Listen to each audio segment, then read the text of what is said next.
outlets. My brother, give it up, ladies and gentlemen, for Dr. Boyce Watkins. Give it up for Dr. Boyce.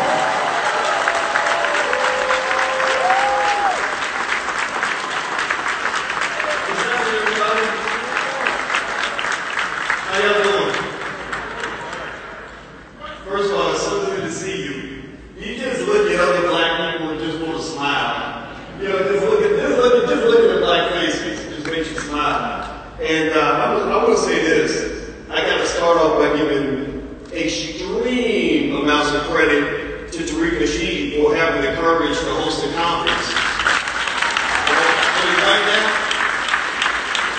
everybody's kids doing everything, and nothing's happening. People are scared to even have birthday parties now. And my brother has all of us together, and I think that is to be commended. What should also be commended is the fact that I assume he knows this, but I'll repeat this just to make sure that you know that I know that he knows that I know that he knows this, is that the creation of the Hidden Colors franchise is the seed foundation of what's going to become a multi-billion-dollar black movie industry. That is what you're witnessing right now. If you go read books like How the Jews Invented Hollywood, and you read what they did when they were a group of Eastern European Jews who couldn't get into schools and couldn't get into jobs and all this stuff, and they started creating their little movie industry that didn't look like much at the time, but it turned into everything that you see in Hollywood, from MGM Studios to Universal to the William Morris Agency and everything else. What you see in that book is what you're seeing happening right now. You are the ancestors, you are the pioneers. You are the builders that are going to build something amazing for your children and grandchildren. Now, why is that important? And why does that bring us all here today? How do we walk away today with something that is going to be transformative? Well, to begin that process, I want to help explain one thing to you that I think you may know, but I'm going to make sure you know this today. And this is where I'm going to begin this conversation. Black leadership is pretty much dead. There is no black leadership. If you talk about Negroes on Capitol Hill, that's not black leadership. Negroes on CNN, that's not black leadership. Right? We know what's going on. We know about the folks, the black elite that are pretty much in a position to control black people. So they can line up and vote for their favorite candidate or go buy from their favorite corporation. All that leadership is dead. And the reason I want you to know that it's dead is because I need us to have a takeover and a reframing, a rethinking, a new paradigm of thought when it comes to what black leadership looks like. The new black leadership is you. Because you are the leader of the most important institution in your life, which is your family. That's the one institution you can control right now. You don't have to wait to see who gets elected. You don't have to wait for somebody to give you the opportunity. You don't have to get permission from CNN to do it. You control that institution. And within that institution, you can pretty much have almost everything that you need as a black person to succeed in this society. You see, what we're doing now, what we have to really understand is that we are a part of a long process. We are a spoke in a gigantic cosmic wheel that's going to go over the next 300, 400, 500 years. We are in a relay race, not a solo race, a relay race. And our job is not necessarily to win the whole race. Because we're not that important. You're going to die soon. One day all of us will be gone. Your job is to run with the baton as fast as you can so you can hand it off to the next teammate in a better position than you were when you started off. That's your job.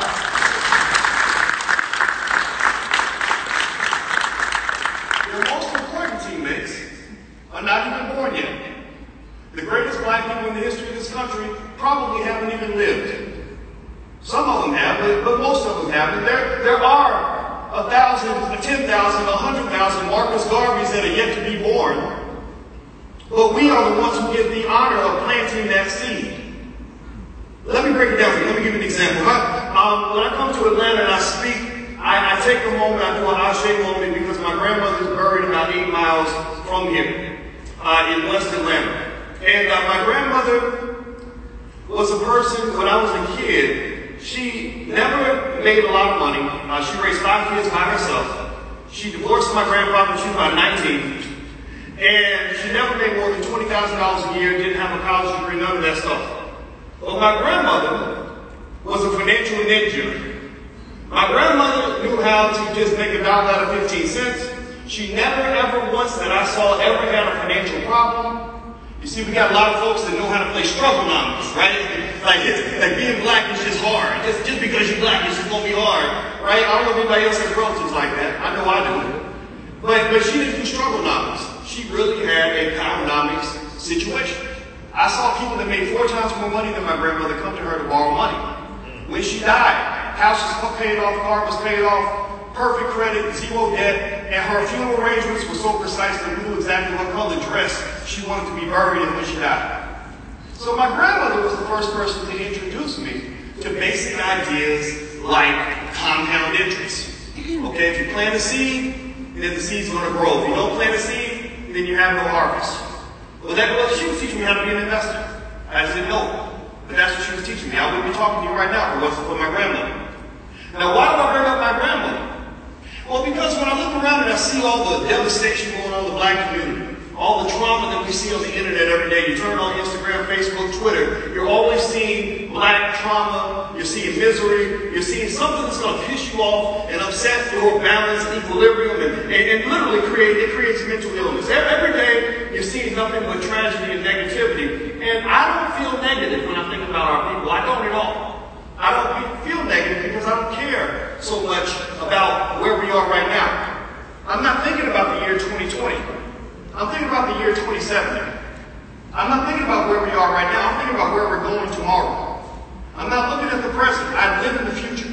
I live in the future, and I live out here in the future, and I'm looking back at myself 50 years from today. I'm standing in the year 2070, and I look at myself every day in 2020, and I say, what are you doing right now that's going to prepare our community for the year 2070? Because what happens is when you look at things from a certain perspective, you're able to really see opportunities that people can't see when they're trapped in the moment. Let me break it down. Let me give you an example. In the Black Business School, I talk about a concept that the students call OPP. Not that other OPP. Not you know me. But OPP as we define it. I define it as, I said, really understanding wealth, which is a critical element to our power move. You can't have power in America without wealth. I hope we understand that. I said to understand wealth, you have to have OPP. What is OPP? OPP stands for opportunity, patience, and perspective. You must be able to see opportunity. You must have patience. You must have perspective. What does it mean to see opportunity? Well, opportunity is like this. People that tend to have more skill, they see opportunities where others do not. I'll give you an example. I was talking to a couple of my cousins one time, and one of my cousins has an MBA, he has a nice fancy job, and he makes like $40 million a year. My other cousin never went to college, but he makes about $3 million a year.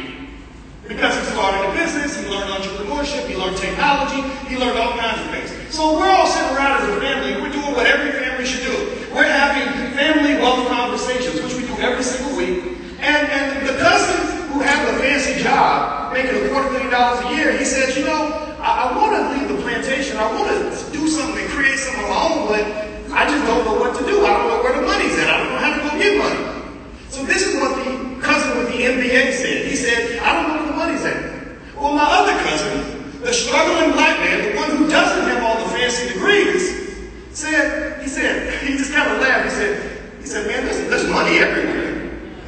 So process this, right? How can 2 black men, right? Because we know we're taught that black men can't do anything. There's nothing out here for you. We can't accomplish nothing. How can 2 black men, one of whom has all this education, the other one has no education, how can one of them see no opportunity and the other one sees an abundance of opportunity? Well, it comes down to the fact that they had different skill sets. One of my cousins, God bless him, I love him, but it's true. He knows how to fill out a job application.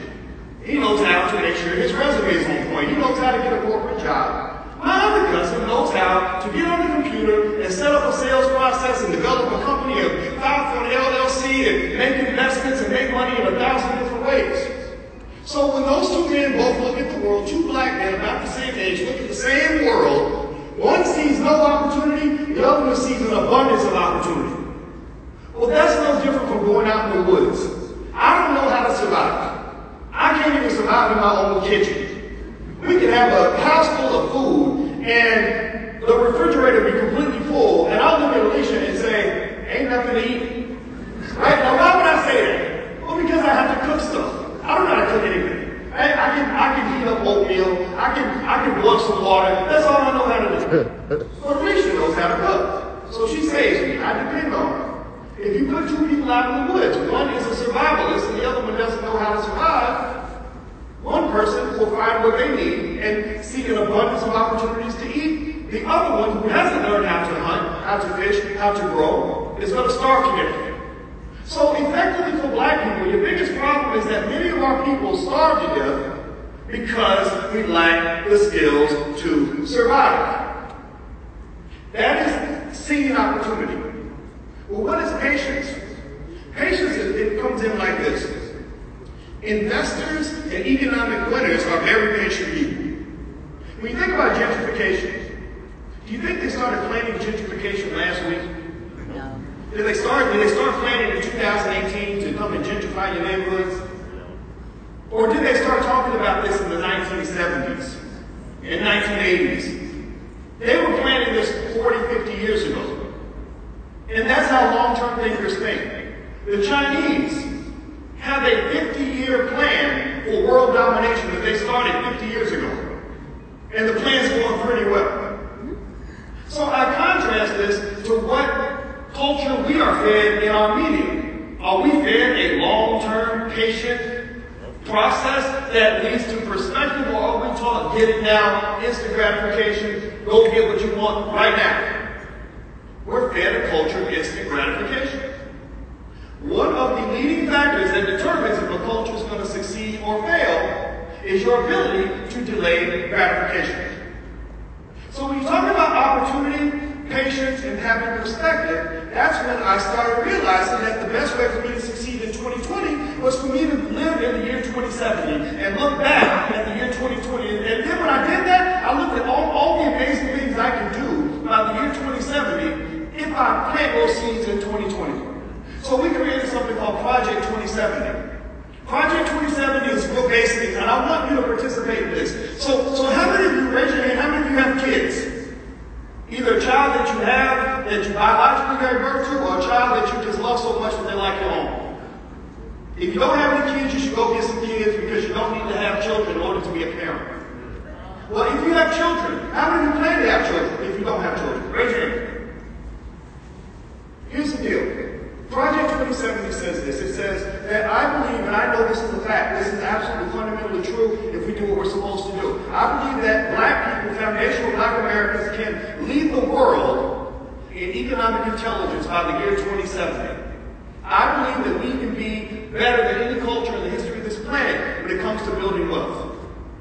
And it starts with what we're doing with our children and what plans we put in place as families to build that long-term wealth, that big money, not the small money, that long money, not the short money, that slow money, not the fast money. If we commit ourselves to getting the skills to do that and teaching our children these skills, then our children, by the year 2070, will be running multi-billion, multi-trillion dollar industries, multi-trillion dollar companies. We can be in position for that. How does this work? I'm going to give you a very simple process. Remember, you are the black leaders. Your children will be affected by what you do. They will also be affected by the cost of what you don't do. When you act, there is a result. When you don't act, there is another result. And that comes from the fact that you did not act. So what can you do? I'm going to give you a simple acronym. It's the word KID. It's the KID model for wealth building, long-term wealth building for a family. KID. KID stands for knowledge, investment, and discipline. Knowledge, investment, discipline. The knowledge, what does that mean? Well, knowledge means this. It's real basic. Look, my degree is in finance, and I've been teaching for a long time. And one thing I'm going to tell you that's completely true, and I hope you believe me when I tell you this, is that people who understand money usually find a way to get it. People who know how money works, people who know how to invest, usually have the most wealth. Those who think about money usually have money. Those who give money away So knowledge means that financial knowledge and financial intelligence should be a critical, fundamental part of your household and every household in our community. You don't need Al Sharpton to do this. You don't need President Trump or Biden to give you permission to do this. You don't need CNN to advertise this. You can start at home. You educate your own kids. You educate your own children. Why is it important to educate your own children? Well, in Baltimore, did you know that they tested 13 different schools in Baltimore? These are black schools, most of black kids, with black politicians, most of them from your favorite Democratic Party. And did you know that when they tested all these thousands and thousands of black kids on basic proficiency in reading and math, 0 children passed that test. Now, 1 child can pass that test. Well, that shows me that they are epic failures when it comes to educating our children. So why would we hand our children over to people who've proven that they're going to drive the car into the side of the building? Why hand the education of your children over to people who've proven themselves to be incompetent when it comes to educating black kids? So COVID was the best opportunity on earth for you to take over the process.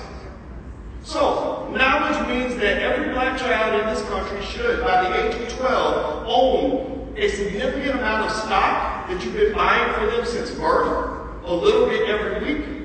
2, they should know how to start a business for their own survival, not because they have to be an entrepreneur, but because they need a plan B in case the white man ain't hiring, or in case they want to tell their boss to kiss their black ass.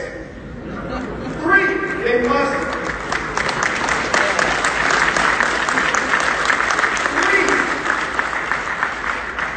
must be committed to ownership of real estate. Renting must be seen as a temporary state of existence that you might endure if you have to, until you get to the point where you can be an owner.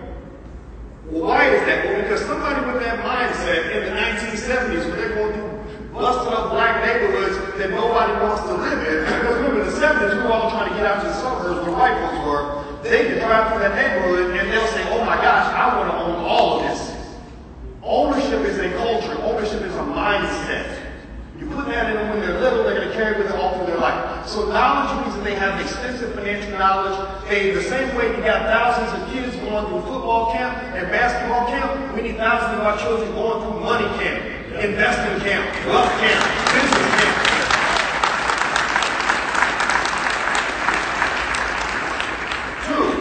Investment. What does investment mean? Well, look, knowledge and the skill and knowing how to play the game, it works better if you have resources to work with.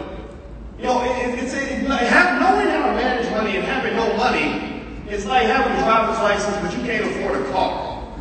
So you as the parent, your job is to make sure they have a car that they can drive when they finally are worthy of a driver's license. So here's what you're going to do. Here's how you're going to do this very easily. I put together a plan I call the $5 a day investment plan, and I set it low for the Negro naysayers. You know, y'all heard me talk about the Negro naysayers? The Negro naysayers are pretty much the white supremacists of the black community.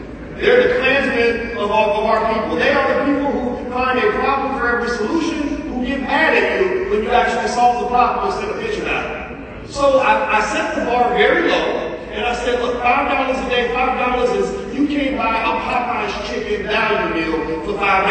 And we know black people can afford Popeye's chicken, right? So I said $5 a day, and I said, did you know that if you invest $5 a day consistently in the stock market blindly, if you literally randomly, you just randomly pick stocks. I've seen the science, I've seen the data, I know the research, and you blindly pick stocks, and just every week consistently do that, do you know that in 20 or 30 years, your net worth will exceed the 70% of all Americans? Did you know that? $5 a day. Basic plan, very easy. You can start today. You can get on your phone and open a stock account on your Cash App and start right now. But you have to invest so that your kids aren't feeling shitty the way we felt when Big Mama died or Big Daddy died and didn't leave nobody no money. Seriously. It's so like it's nothing. It's terrible. You're not going to do that to your children. You're going to give them something to work with. So that when they have all this knowledge, they're also going to have resources, and that's going to allow them to play the economic game. Last part, the D. The D stands for discipline. Why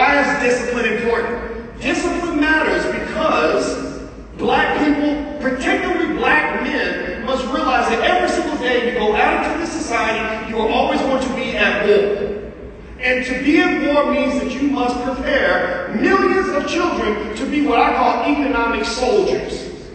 Economic soldiers means people that have the skill, understand the mission, understand how to accomplish that, can leave their homes, and are going to do it without fear. Power, as defined in Powernomics, is the ability to pursue your agenda despite the opposition of others. Power is the siblings of freedom. Freedom is what they talk about. They use the word freedom all the time. Freedom, freedom, freedom, freedom, freedom. Nobody knows what freedom means. Because everybody who understands freedom understands that you can't really get freedom if you don't have the power to take that freedom and to protect that freedom. So here's the deal. I want to reiterate this. Some of you know this, some of you don't. I want to make sure you understand this. When you raise your children to go out to the top of the mountain and to build Black Wall Streets and own property and buy up everything and own assets and start businesses, they're going to create a pile of enemies to the roof. The haters will be everywhere. They build Black Wall Street, they will show up and try to burn it down. They will do anything they can on any level to sabotage everything that they do. And one of the things I don't want to hear is a bunch of whining and complaining about how every time we try to do something, white people always stop us. We will be able to do it, but they won't let us do nothing. Your adversary will never give you a permission slip to obtain real power.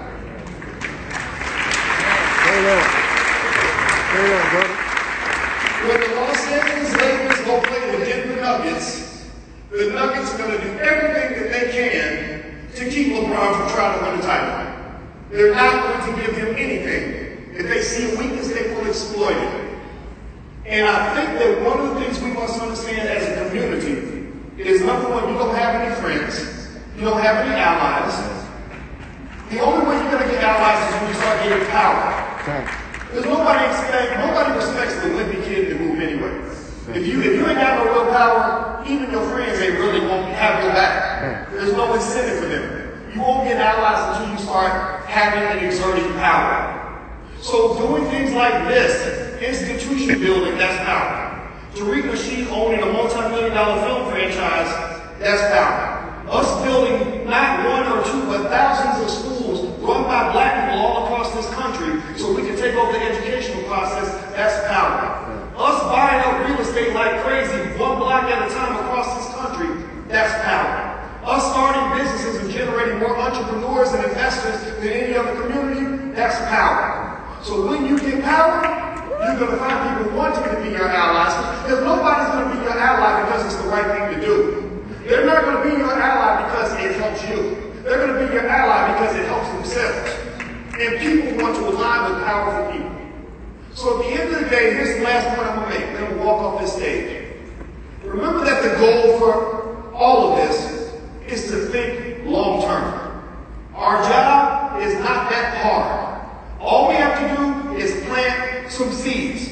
Don't feel like you have to build the greatest Black business in the history of the world. You just got to get the ball rolling. Because what happens in many families is that it's the second generation that builds off of what you put in place. They're the ones who take it to the next level. Don't put that pressure on yourselves. But remember, right now today, this meeting is extremely important because we are making Black history, because we are planting seeds that are going to build a future that's going to be greater than anything that you or I can ever imagine. So let's just get to build and make it happen. Thank you guys very much.